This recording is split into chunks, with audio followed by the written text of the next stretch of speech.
Kata Imam Al-Ghazali dalam kitab Bidayatul Hidayah, di abad ke-5 Hijriah beliau hidup. Beliau meneliti setelah terjun dalam dunia tasawuf, setelah beliau bermursyid dan bertarekat, 12 tahun beliau beriadah dan bermujahadah, ditulis dalam kitab Al-Munqidh Minadh Dhalal, penyelamatan dari kesesatan. Riyadhah dan mujahadah sampai pada akhirnya Imam Al-Ghazali menemukan hakikat dan ma'rifat kepada Allah Subhanahu wa taala.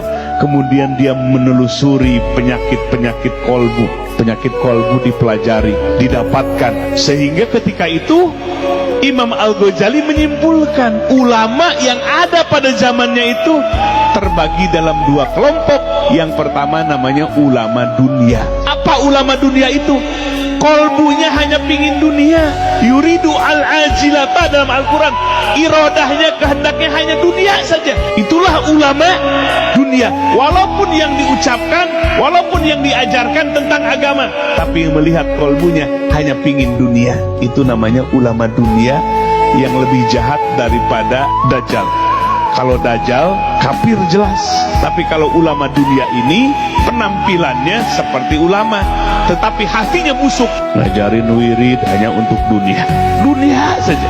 Ada yang kedua, Imam Ghazali menyebutnya ulama akhirah. Ulama akhirah itulah ulama pewaris Nabi. Ulama akhirat itu yang ngajak kepada Allah, mengajak hati umat kepada akhirat. Dunia ini akan kita tinggalkan. Ulama akhirat itu ngajak kepada akhirat, supaya umat ini mencita-citakan akhirat.